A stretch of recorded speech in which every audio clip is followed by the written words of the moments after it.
So I want to welcome us to the last session of today, which is adaptive leadership. Uh, Adaptive leadership is very closely related to strategic leadership, but with a little difference.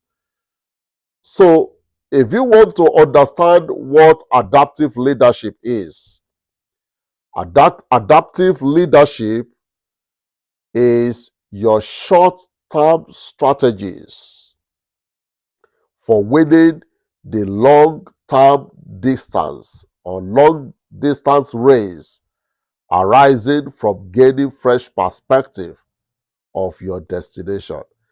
Sometimes a strategic move could be to get a long-term result for your organization, but adaptive leadership is a short-term strategic move that is done quickly to arrest a situation that may technically bring failure to the organization.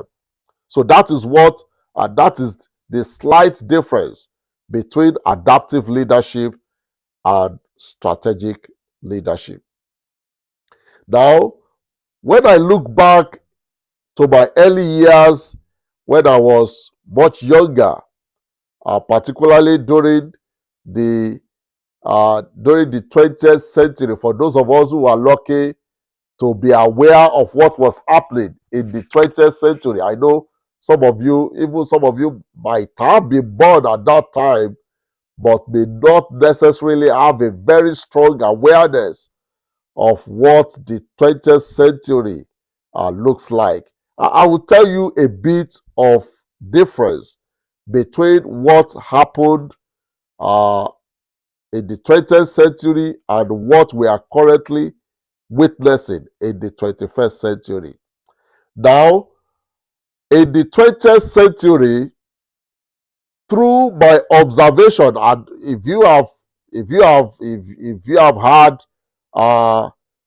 had people tell you stories about how the 20th century, how activities, how events turned out in the 20th century, you will be able to you'll be able to affirm some of the things I will be saying.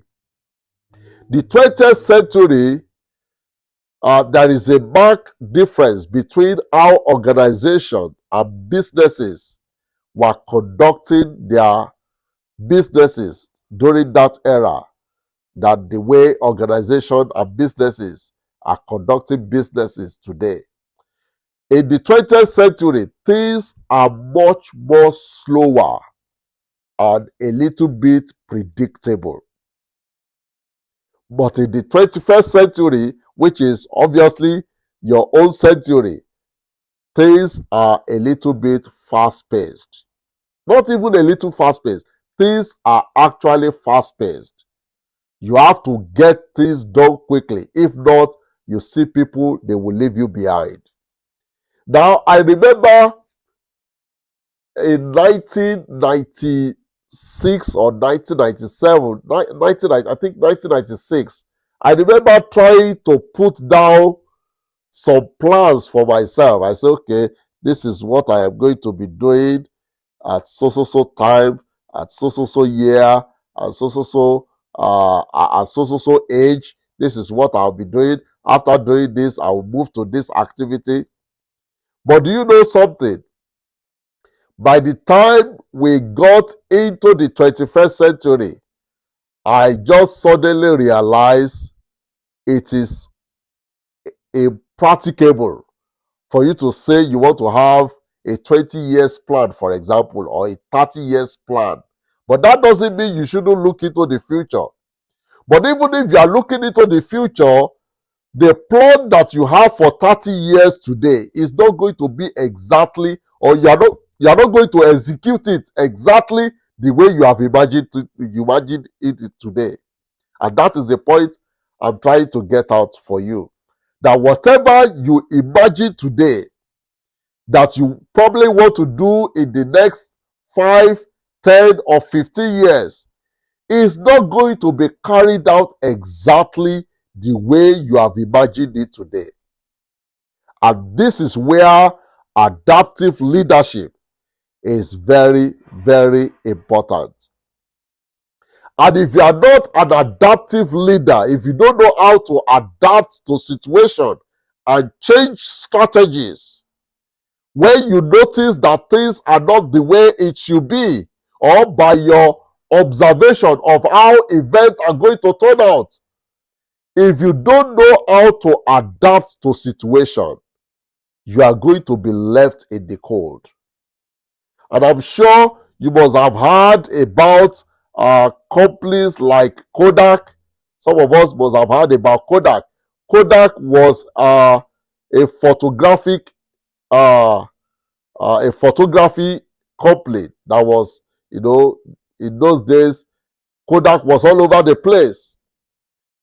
They produce films through which people take pictures in those days. But where is Kodak today? Do you know that the camera, the digital camera we are using today, it was Kodak who first innovated and brought that invention out. But instead of them to commercialize it, but because of the money they were making through film making, they decided to put it somewhere because it will totally disrupt their business. They decided to put it somewhere until somebody else decided to commercialize that idea. Now, the point I am trying to make is that if you are not adaptive as a leader, before you know it, the society will leave you behind. You will be left in the cold. Companies like Kodak, companies like WorldCom Incorporated, companies like Enron, companies like Cosesco, and a lot of companies like that, they have been left in the cold because they were not adapting to their current reality.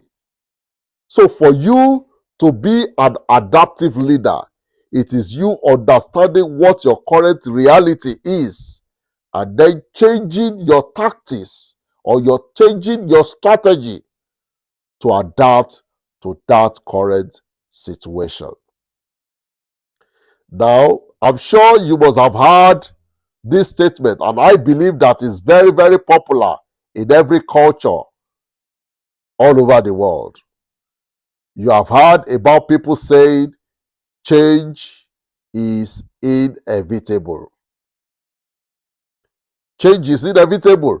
And whether you believe it or not, change is happening to all of us.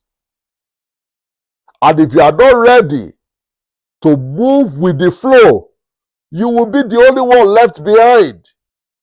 So the better you understand that the society is changing, the better you understand that what you have as a skill today may not necessarily be relevant in the next 5 years, the better for you.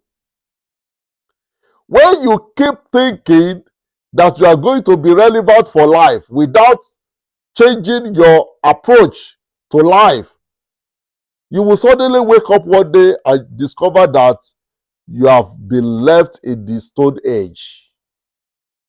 When society is moving, when organizations are moving, and you are not moving, you will be left behind. And I'm sure you must have heard about companies like Facebook, like Google, that are retrenching people. Do you know the reason why they are retrenching people? The reason why they are retrenching people is because their skills is no longer needed in the organization.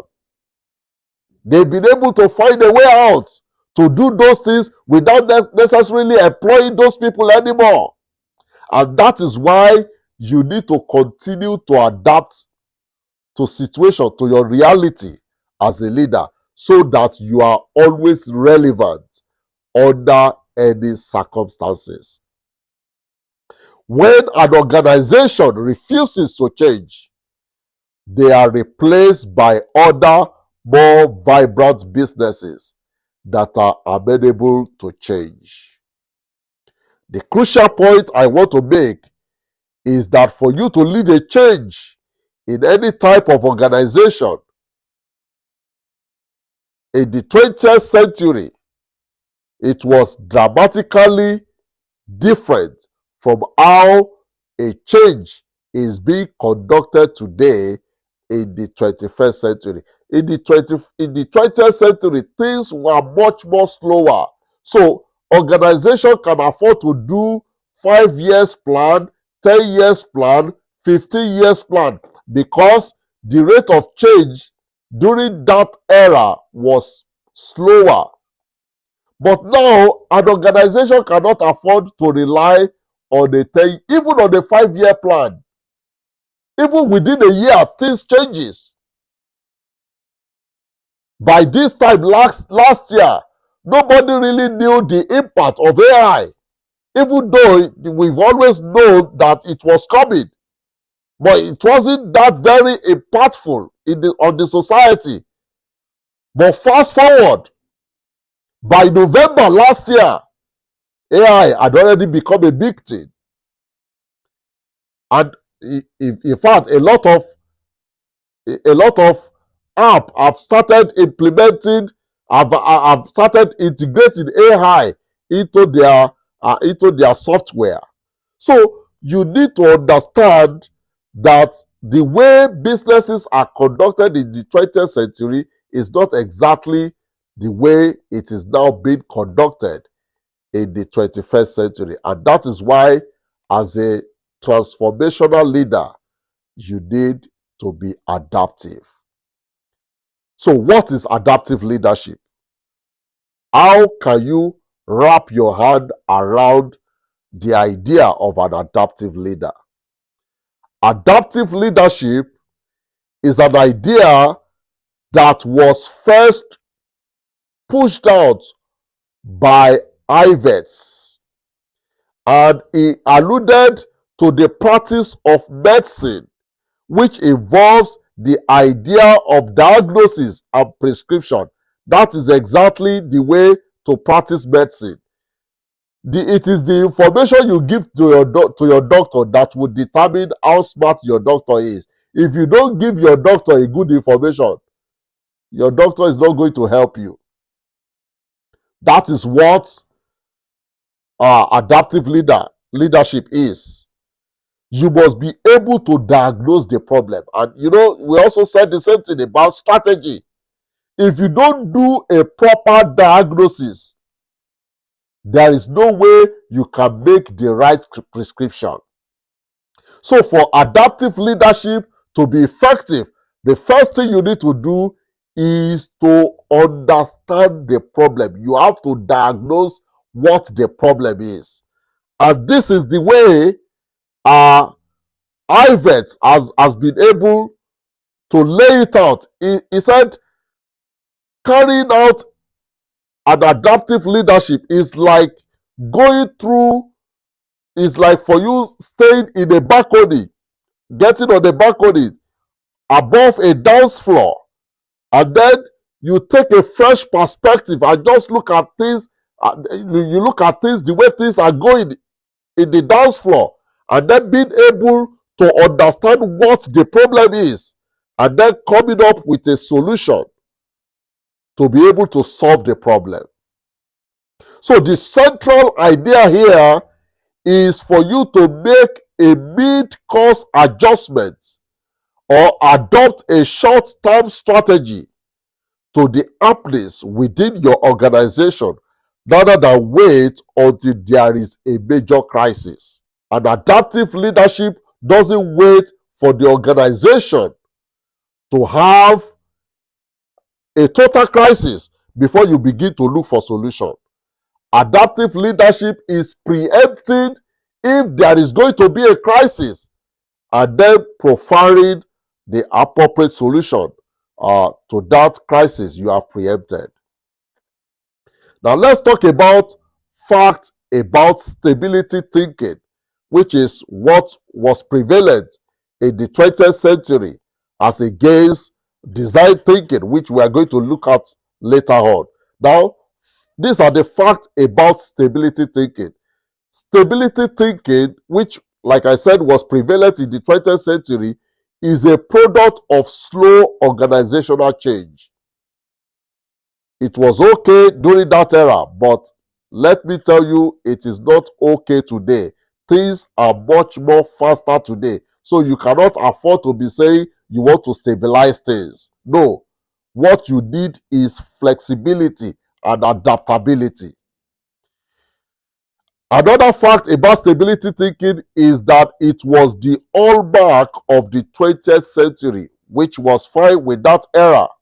Another fact about stability thinking is that it is possible to make short, medium, and long-term plan back then, which was perfectly fine with that era. But however, Cotter, who wrote a book uh, about uh, uh, about leading change, he wrote the book. I think he wrote the book in 1996, and we are going to look into that. We are going to look a bit into that in the next module. Cotter wrote a book called Leading Change in 1996, which was still in the 20th century. And in that book, he was able to see that over time, doing short-term, medium plan, and long-term plan may not necessarily be the way organization of the future might go. So, Cotter advised that for you to be able to deal with unexpected change of the future, then you will need to embrace a lifelong learning attitude. So that means you always want to put yourself on the point of always learning new things so that you are not caught unaware. And that is the idea of the 20th century and about stability thinking. But in this 21st century, whereby organization, rather than thinking about stability, what they are now using is design thinking. And in design thinking, what are they doing? They are only trying to try different experiments. They try to conduct different experiments and see which experiment will eventually work to make the organization to be productive. But however, there is need for us to understand one serious problem about design thinking. And this is what Ivet says, that it is a myth that an organization has to be broken before management leadership can initiate a change to fix it.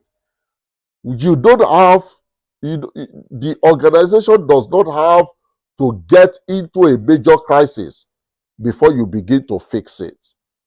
It is a total myth for you to think that a real problem has to arise before you can begin to think of solution.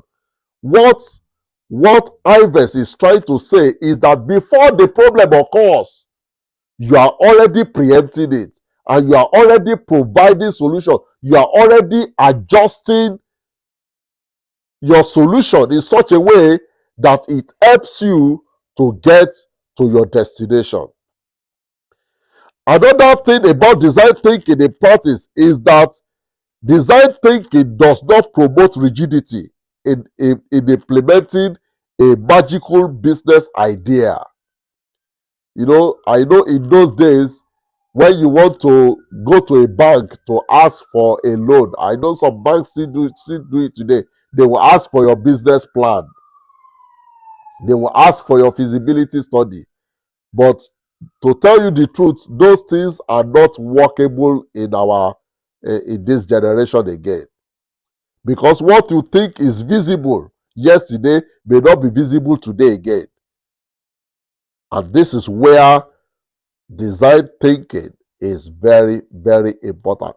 Design thinking is about trying different ideas. You try this, it doesn't work, you put it aside. You try this, it doesn't work, you put it aside.